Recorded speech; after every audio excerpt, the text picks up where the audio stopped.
तो के की वैल्यू फाइंड करनी है।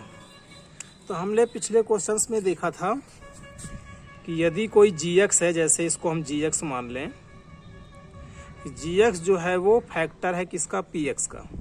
तो gx को रखते थे हम 0 के इक्वल और यहाँ से x की वैल्यू हम फाइंड करते थे।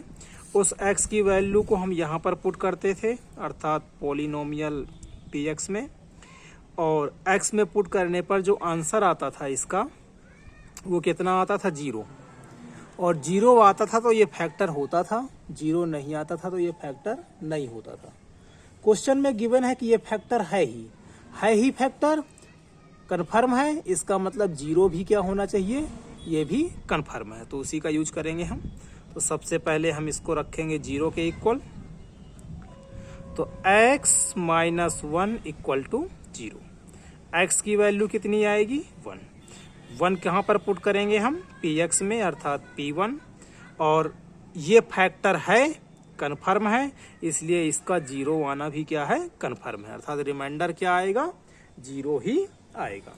जैसे डिवाइड करने पर ये px है और gx से डिवाइड करने पर जो रिमाइंडर आएगा यहाँ पर वो कितना आएगा, 0 ही आएगा, ये कन्फर्म है। अर्थात हमें इस क्वेश्चन में क्या करना है, तो सिर्फ जहाँ जहाँ x है वहाँ वहाँ 1 पुट करना है, इक्वल में 0 रखना है और करते ही हमारे k की वैल्यू फाइंड हो जाएगी। तो क्वेश्चन नंबर पहले पार्ट से स्टार्ट करते हैं। तो जहाँ x है वहाँ पर 1, तो ये हो जाएगा 1 का square plus 1 plus k equal to 0। 1 का स्क्वायर 1,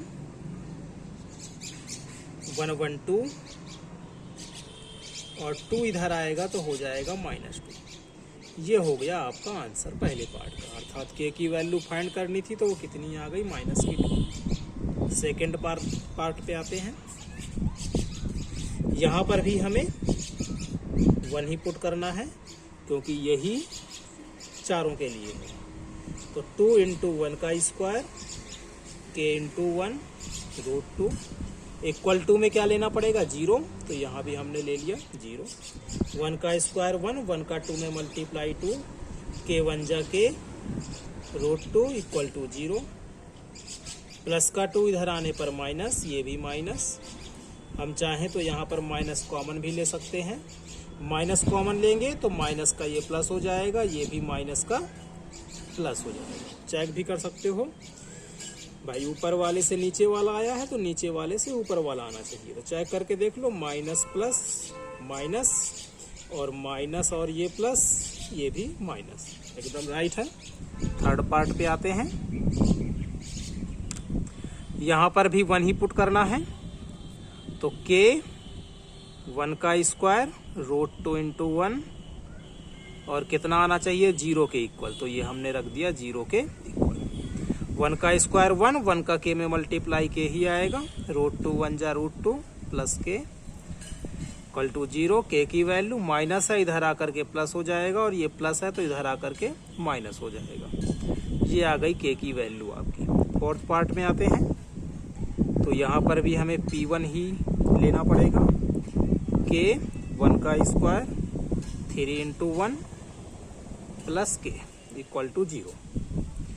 1 का स्क्वायर 1 का k में करेंगे तो k ही आएगा, 3 1 जा 3 और k और k कितना हो गया, 2k। -3 इधर आएगा तो प्लस का 3 और ये 2 मल्टीप्लाई में है तो कहाँ पहुँच जाएगा, डिवाइड में। ये हो गया फोर्थ पार्ट का आंसर।